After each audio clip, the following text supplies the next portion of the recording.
All right, it's the most confusing part of the garden. I think most people get tripped up on it until they figure it out, and that's fertilizer.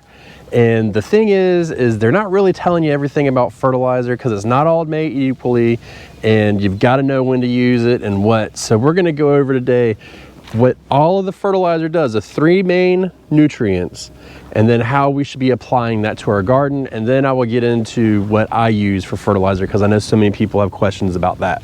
So it is quite a lot to keep this garden fertilized. It's not as bad as you would think, but we do 2 methods of fertilization. So we do organic granular, and then we do synthetic liquid to supplement. So just to get this out of the way, the organic granular, basically we use it to feed the soil. That's the intended purpose. Obviously it feeds the plants as well, but the liquid synthetic is, boom, steroids for our plants, and we use that to instantly boost them. So that's what we, I'll get into the brands and all that stuff in a minute, but that's just the basis of it. So as we go through this, think about what you want to do and how you're using it and stuff like that. But we need to talk about the first one, and that's the big one, the N, the nitrogen. Now, why are the leaves important? Well, there's a number of things, but first and foremost is this the first step in the photosynthesis. So if you think about it this way, if you don't have leaves, you don't have photosynthesis, what do you have, right? That's the whole point of a plant, is to get photosynthesis going. The other thing that it does is it helps shade your fruits. So in some places in the South, a lot of times your tomatoes and stuff will crack. And it's not because, sometimes it's because of watering, but sometimes it's also because it gets so hot in the sun that it can burst. It almost boils to an extent because it's like a little oven. So it just helps shade that, keeps from sun scalding and stuff like that. So the nitrogen is really important, and you need to use nitrogen throughout the year, but in different times you will use different amounts. For instance, right now, my Brussels sprouts over here are using a lot of nitrogen. Those cabbages over there are using mostly nitrogen. That's all leaves. But what we don't realize is this onions and garlic right here, they use the most because they are hungry, hungry hippos at first. Once they get to the rooting, then we switch over and we stop the nitrogen. But right now, we need to keep feeding them nitrogen to get those greens up, to get bigger roots. So just keep that in mind. The element 15, we got phosphorus. That's the next one, right?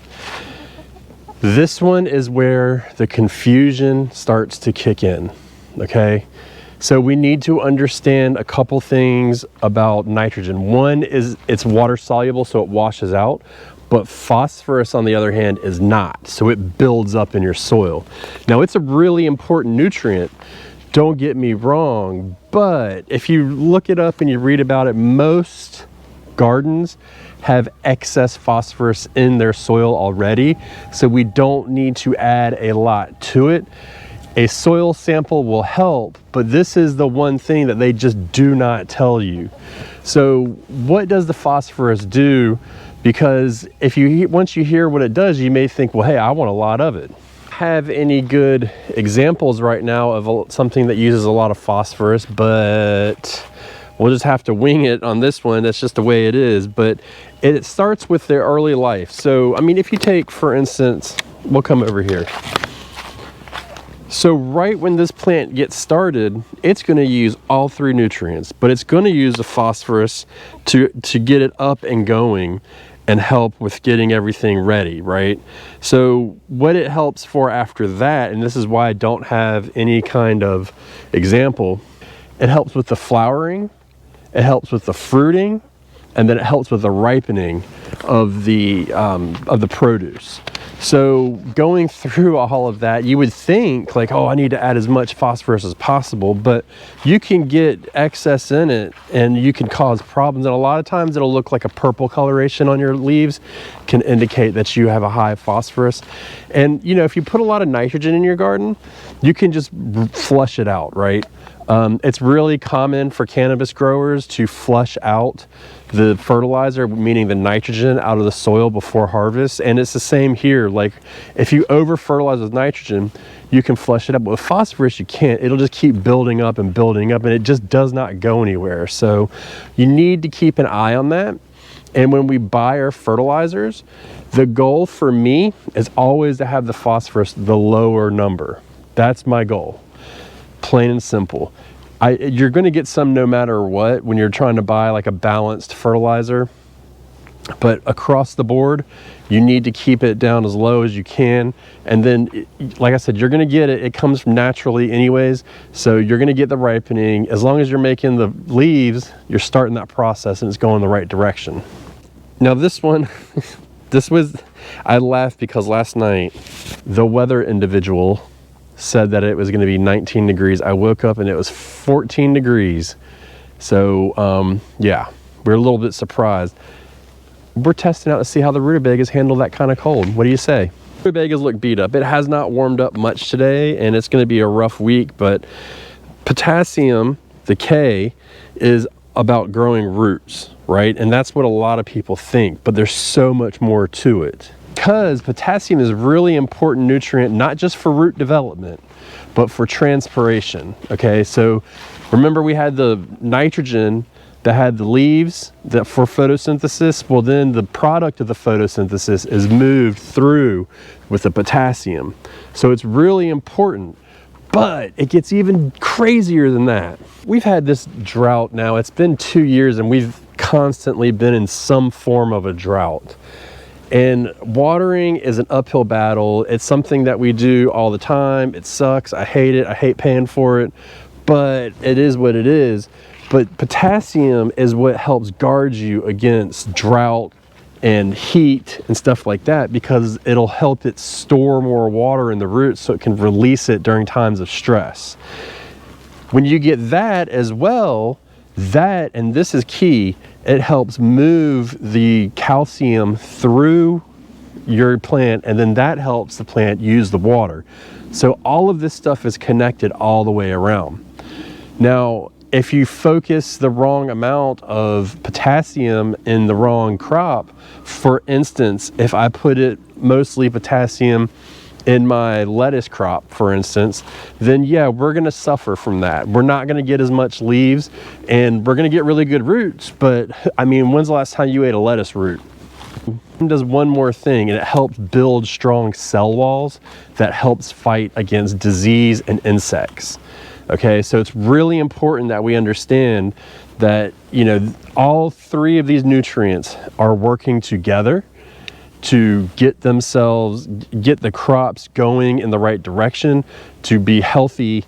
But you look at it and you say, okay, I want to get more tomatoes. Well, I need to put more phosphorus in.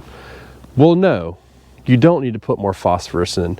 What you need to put in is a well-balanced fertilizer. So it's a multi-step process, because the nitrogen starts with the leaves, the potassium comes in with the roots, and then the phosphorus comes in with the flowering and all that stuff. So you can see it's a multi-step process. So no, you don't just add in more of a nutrient because you're like, hey, I know that it does the ripening, I want more, or I need more leaves, so let me just bang it in. You know, it doesn't work that way.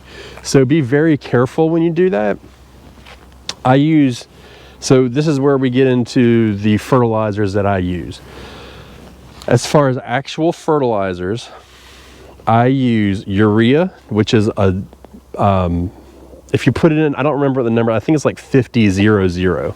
So it's all nitrogen. So I use that when I need to, and then mostly in the spring and the fall. And if I have a bed that's really tired in the summer and it's, you know, yellowing or something, I'll put a little bit in there to help, but usually I don't put much in. Then I use a regular, well-balanced granular fertilizer, and I'd put air quotes around well-balanced, because a well-balanced fertilizer typically is 10-10-10, 20-20-20. If you don't find it that way and you find like a, you know, 8-3-4, something like that, the numbers are very similar. And a 10-10-10 and a 20-20-20 is this, it's just a ratio. It's not really the strength. So you're not getting anything like super crazy powerful or anything like that. So just think about it like that and use it to your advantage, because I use my fertilizer, my main granular fertilizer that I use is we went over the numbers recently. I remember, I think it was like a 10-4, no, a 10-8, 8 or something like that, 10-8-7. And I remember saying, like, I wish that middle number was about a 2. I want it to be lower, but I mean, you can go pretty crazy in this and you can go as deep as you want. I'm not really trying to go crazy and buy all kinds of different fertilizers and mix them together to make my own concoction, because I just don't think I would get it right. Now, as far as my liquid fertilizer goes, I use I believe it's the Haas brand, which after the seeds I got from them, I don't know, I might have to go somewhere else, but I use the 20-20-20. I think it's like the complete nutrition, is straight up 20-20-20, and I really do enjoy that. It's working really good for us and it's making things grow. This time of year, I'm not using the 20-20-20, especially for over here. What I'm using is, I have a little bit of Chilean something, I just drew a blank, whatever, and I use that. It's organic and it's liquid soluble, but you should not be doing most of your nitrogen fertilizing with it, because it can poison the ground. So when I run out of that bag, I'm just going to be done with it. I don't want to do anything like that. But I said in the beginning, they tell you to use fertilizer. You get a basic knowledge of what fertilizer does, but then that's where the buck stops. And that's a damn shame, because there's a lot to it and it's super interesting. There's a lot more nutrients. If y'all want, I can go over all the nutrients in another video or break them up, whatever, if y'all want to do it. You know, I hesitate to do that because it overcomplicates it, and people, in my experience and opinion, will take it and run with it. You know, just like when I said phosphorus will give you more fruits, somebody watching this is going to put more phosphorus in their garden trying to get more crops.